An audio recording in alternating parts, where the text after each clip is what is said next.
What's going on, everybody? C4 here. Welcome back to the channel. And today, what I'm going to be dropping to you guys is something that I've just been in the mood of. Behind the scenes, I've been working on my draft classes. 2020, 2021, those are a lot of players a lot of you guys know. Those are getting redone. 2022, 2023, 2024 are also being made. And right now, it's just more so my spreadsheet. And I'm in the mood right now is like when I'm looking for these guys that are true freshmen, have yet to play a snap in college, just coming out of high school, 24/7, all these different websites give pro comparisons to kind of give me an idea of when I'm creating them in my Madden draft class, what kind of player they're going to be. Like when they say that they're going to be a Brandon Cooks or a Tyreek Hill, I know I'm going to make that guy fast. Or when they say they're going to be, a Marshawn Lynch, I'm going to make more of a power back. So I'm thinking, why not for today? Because we had a lot of success with the mock draft.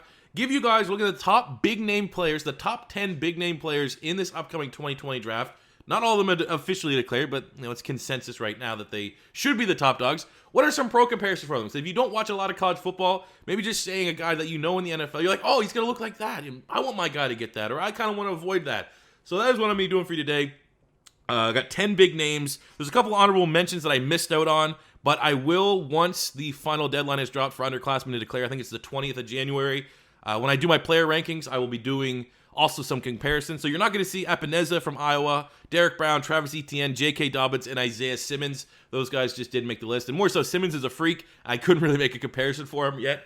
But we'll start on the defense. We'll work all of our way up to the top here. We have 10 big players. We have 2 DBs, a D-end, a couple wide receivers, couple running backs, and quarterbacks. So first up at DB, we're going to start with Grant Delpit, the talented safety out of LSU. He's 6'3", 200 pounds. Now, I've been looking around. I like to Google all these players. I'm going to talk about pro comparisons, see if it matches up with what I see, what I have in my scouting notes, what I have in my tape notes. Delpit's all over the place. I've seen Jamal Adams. I've seen Derwin James. I don't see it. I literally do not see it. I think when you look at Grant Delpit, he's more of a cover guy. He's a big-bodied safety. He can lay the lumber, but he's not a guy that loves to tackle. I think he's more so a guy that feels a lot more comfortable in coverage. Jamal Adams likes to tackle. Derwin James likes to tackle. If you ever played Madden, Derwin James loves to fumble you. That's not necessarily Grant Delpit style. For me, the best pro comparison for Delpit is Minkah Fitzpatrick. Minkah Fitzpatrick was a DB coming out of Alabama. We already know he's kind of was in purgatory in Miami. Eventually got traded to the Steelers for a first-round pick and was unbelievable since he became a member of the Pittsburgh Steelers. Was arguably one of the biggest reasons why that Steelers defense was able to carry them to just about the playoff area. They almost made it. He was, I think, playing at an all-pro level at the safety spot. But when you look at Grant Delpit, what he's good at is he's a cover guy, and he's versatile. He can play everywhere. He can play safety, he can play nickel, he can play strong, he can play free, he can play in the box. He can do everything, and that's exactly what Minkah Fitzpatrick did for that defense on Alabama. It's what he's kind of done since he's gone in the NFL, which was a negative a little bit in Miami because they didn't really know how to use him. But in Pittsburgh, he has excelled. I think that's what you're going to get in Grant Delpit. I think Grant Delpit, talent-wise, true talent-wise, I'm making my big board. He's top 15. And I think you're going to get a guy that is very similar to Minkah Fitzpatrick if you draft him. Now, our second DB is Jeffrey Okuda from Ohio State, 6'2", 200 pounds. Now, a lazy comparison is when you compare a guy to, a guy that just played there before. You compare, if I made Grant Delpit, I was like, oh, he looks like Jamal Adams. And I was like, oh, look, Tua. Or not Tua. There's no good quarterbacks there. But, oh, Justin Herbert looks like Mariota. Just making nonsensical comparisons because they went to the same school. But I'm going to make one here for Okuda. It's the only one you're going to see in today's video. He reminds me a lot of Marshawn Lattimore. And it makes sense. When you come from a school, these guys recruit DBs, corners in particular for Ohio State, that can do the same thing, that can execute the same thing in their scheme. So when Marshawn Lattimore left, they're like, yes, Okuda can be the guy. He's going to be our new Marshawn Lattimore. And that's what I see. A very athletic man cover player that can tackle, that's not going to get beat a whole lot, and probably should hit the ground running. So fairly lazy comparison, but you're going to be getting a Marshawn Lattimore caliber corner out of Jeff Okuda, who I think should be a top 5 pick when all is said and done. Now, our final defensive player is Chase Young from Ohio State, 6'5", 260. This was a tough one to get comparisons for because I didn't really see anyone, I'm not trying to make all these comparisons for guys of what they look like coming out of college, but I'm going to try to do that when I can because that's the easiest way for me to look through my scouting notes and be like, oh, this looks really similar to what I said about this guy. But for Chase Young, this guy that I'm going to compare him to didn't really do much in college, but I think what you're getting at an NFL level out of Danielle Hunter of the Minnesota Vikings is what you can expect from Chase Young fairly early on in his career. But when Danielle Hunter was at LSU, didn't really play a whole lot, but then he dominated the combine and it's been, hit the ground running ever since the Minnesota Vikings. I think top 5 edge rusher in the NFL. When you look at Chase Young, that's what you're going to get. I mean, a lot of lazy comparisons are comparing Young to the Bosa's. I think Bosa's were a little bit more refined, a little bit better at setting the edge, being well-rounded and stopping the run. I think right now Chase Young has the upside, clearly, with a very high ceiling, to develop into a complete defensive end. But I think right now he's kind of in that pass rushing specialist mode, which is what you get in Danielle Hunter. Danielle Hunter is a sack machine, a tackle for loss machine, lives in the opposing team's backfield for the Minnesota Vikings. And I think that is what you're going to get in Chase Young when he probably goes pick number 2 to the Washington Redskins. Going to offense, we got 2 wide receivers. And first up is CeeDee Lamb, 6'1", 190 pounds, out of Oklahoma. Now, this is not a new one. If you've kind of looked at pro comparisons, this is maybe one of the most popular ones that gets thrown out, but it is DeAndre Hopkins. I think more so, this is like when we make the comparison of a player coming out from college, I think he looks like DeAndre Hopkins coming out of college. My scouting tape lines up and reports line up are very, very similar when Hopkins was coming out of Clemson. You're getting a guy that's like just not physically imposing, but he's really, really good. It's like one of those things. I don't care what corner CeeDee Lamb's going up against. I don't care if he's like, a 4'3", built like Patrick Peterson. CeeDee Lamb will still find a way to come down with that ball. Like, I don't think CeeDee Lamb's going to have a ridiculous combine. DeAndre Hopkins didn't have a ridiculous combine, but just being a straight-up wide receiver. What does that really mean? I don't even know. But just like when you look at what makes a wide receiver really, really good, CeeDee Lamb has a lot of those qualities. So I think with CeeDee Lamb, you're getting a guy, top 15 pick for sure, maybe even top 10. And you're going to be getting a guy that's similar to DeAndre Hopkins coming out of college. I'm not going to make a comparison to wide receiver to DeAndre Hopkins now, because DeAndre Hopkins now is, probably top 2 wide receiver in the NFL. It's between him and Michael Thomas. And clearly, you're not going to be getting something like that right out of college in CeeDee Lamb. But I think the upside is there, and they're very, very similar starting points. Now, the other big wide receiver who is yet to declare is Jerry Jeudy, 6'1", 195 out of Alabama. And I've seen like a lot of people comparing him to Amari Cooper. What? Amari Cooper had drop problems. Amari Cooper's like 20 pounds heavier. Bad comp. My comp for him, I had to look kind of more current, and you're going to kind of view this in the scope of today's NFL. I think Chris Godwin of the Tampa Bay Buccaneers right now. Strong route runner, great hands, good athlete, can do it all. I mean, Chris Godwin, it sounds a little bit weird, right? Like he's not a known name. He's not a guy he's not Odell. He's not Mike Thomas. He's not Julio Jones. He's not even Mike Evans on his own team. But Chris Godwin is like one of the most disrespected, underrated wide receivers in the NFL. Yeah, they're a little bit gimmicky offense in Tampa. They throw the ball all over the place. But when you really watch Chris Godwin, he is elite. He is an exceptional wide receiver, and I think that is what you're going to get in Jerry Jeudy. Not an A-tier elite athlete, but you're a guy that's around A-tier, but a guy that can, the route running is there, the hands are there, and I think like the only knock against Jerry Jeudy right now is that he might have some short arms, might have a little bit T-Rex arms. That's not that big of an issue. The catch radius, whatever. I think he's Chris Godwin. I think he's going to be a guy that can be a wide receiver 1 right away. I'm looking pretty good if you're looking for the Jets, or maybe a team like Denver wants to trade up. Jerry Jeudy can be a perennial and should be a perennial 1,000-yard receiver.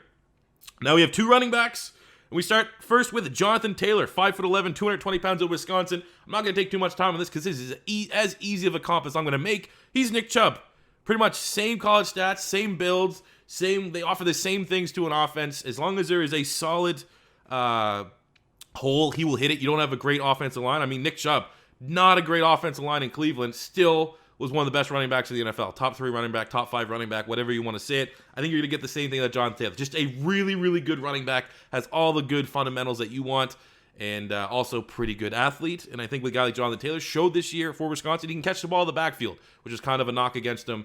And I think you're going to be getting a guy that can play all 3 downs in the NFL. Another big running back is DeAndre Swift, 5'9", 215 out of Georgia. A big popular comp is Alvin Kamara. I don't really see that. I get it because he's a receiving back, similar weight, similar builds, but I see Dalvin Cook when I look at DeAndre Swift.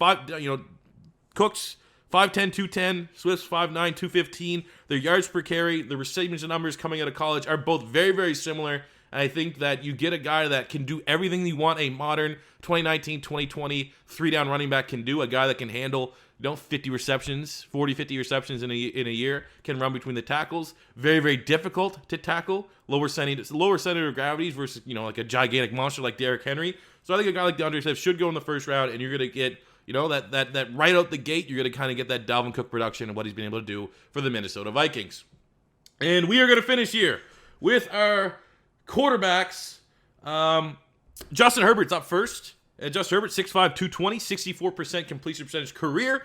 I was higher on Justin Herbert at the beginning of the college football season more than I am right now. So I'm going to compare him to Daniel Jones. Kind of similar, like, below 65% completion percentage, which is what Daniel Jones was this year for the Giants and at Duke for career. But they're very athletic, long-rangey guys, have a lot of intangibles, very high ceilings, as long as you can get someone that can tap into that. So it is what it is. You saw Justin Herbert's mobility on show at the Rose Bowl. He had 3 rushing touchdowns. And I mean, you don't get that kind of athlete a whole lot at a guy that's 6'5". Let's be honest, if he was maybe black, there'd be a lot of people, like, not a lot of people, but there'd definitely be a segment like, oh, he should move to wide receiver or tight end or something like that. But, that's just, that is what it is. But I think a guy like Justin Herbert, very, very similar to Daniel Jones. And I think Daniel Jones really redeemed himself this year. I was kind of public in the fact that I didn't think that was that memey of a pick at 6. While it was like the draft value was bad, I thought from a quarterback standpoint, he has as big of a chance as anyone else that was drafted last year of being good. He had a couple of huge games for the Giants. Fumbles were an issue, but I think when all is said and done, not a lot of people are laughing at the Giants for having Daniel Jones, because you could see, if he can hone in just a little bit more on not turning the ball over. If they can get maybe a big wide receiver that can step in and fill in OBJ's shoes, I mean, they might have something pretty special there. And I think that's kind of a similar situation for Justin Herbert. As long as Justin Herbert isn't expected to be the guy right away, there's some upside there that's going to grow and develop into a nice quarterback. And I think the Chargers, if you're moving on from Phillip Rivers, a guy like Herbert should be sitting there for you to make a pick right around like the 10, around that 10 May. Another big quarterback's Tua Tagovailoa is yet to declare. 6'1", 225 pounds, 69% completion percentage. Here's a little bit of out there pro comparison. Kirk Cousins with the Minnesota Vikings. You look at Kirk with the Minnesota Vikings, he has been, as much as it's top 10, he's been a legitimate top 10 quarterback in the NFL. Probably closer to 10 than he was 5 and stuff like that, but he still is, a 60-70% completion percentage guy. Sneaky, I'm not going to say sneaky athletic, but more athletic than you like to give credit, and that's pretty much Tua Tagovailoa. Can you win with Kirk Cousins? I mean, we're not going to compare Kirk Cousins, the primetime loser, to Tua, because Tua's won a lot of big games. There's nothing that kind of leads me to believe that you can make that similarity between Cousins and Tua, that they can't win the big game. But from a quarterback talent standpoint, a lot of similarities. You could argue Tua might have a little bit bigger of an arm, but generally speaking, the success Kirk Cousins has had since he's been in Minnesota, I think that is kind of what you can expect earlier than later with Tua Tagovailoa, whatever team drafts him, maybe Miami. And then the final pro comparison, we're looking at Joe Burrow, 6'4", 215, your Heisman Trophy winner out of LSU, 69% completion percentage. Now, this one's going to come out of left field. A lot of people are comparing him to like Tony Romo, Steve Young. But I'm going to try to make a comparison to a quarterback that's in the NFL. And it was going to be Jimmy Garoppolo, but I think that Joe Burrow is a tier higher than Garoppolo when it comes to athleticism. So I'm going to make a comparison to Derek Carr. However, it's 2015 Derek Carr. Remember when Derek Carr was legit top 5 MVP candidate? I think that's closer to what you're going to be getting from Joe Burrow than not. Now, I still think there's a red flag with Joe Burrow for being a one-year wonder. He still should go 1. He still looks amazing, but there should be that little voice in the back of your head buy or be warned. There's a chance that, maybe it was just a hot year. Maybe the wide receivers at LSU are just that damn good. But if we had to look at the positives and assume that he's going to be playing, kind of to the level that he is right now for LSU, maybe going to win a national championship, I'm looking at that 2015 Derek Carr. Very similar build, 6'3", 210 for Carr, 6'4", 215 for Joe Burrow. I think athletically, Derek Carr 4'6" speed. I think Joe Burrow is going to be 4'6", 4'7".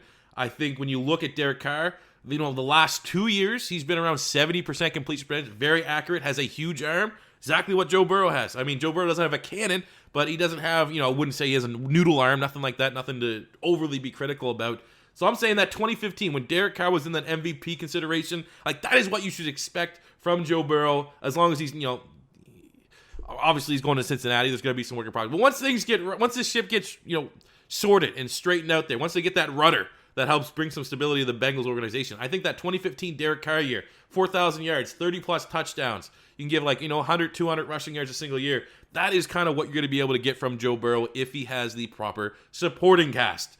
So there you go, guys. Those are the top 10 big-name pro comparisons for me right now at this point in the scouting process for the 2020 draft. Let me know what you feel about it. You have your own comparisons. Let me know in the comment section below. As always, your first time stopping by, don't be afraid to hit that subscribe button. Smash the like button if you enjoyed. And until next time, it's C4 saying peace out.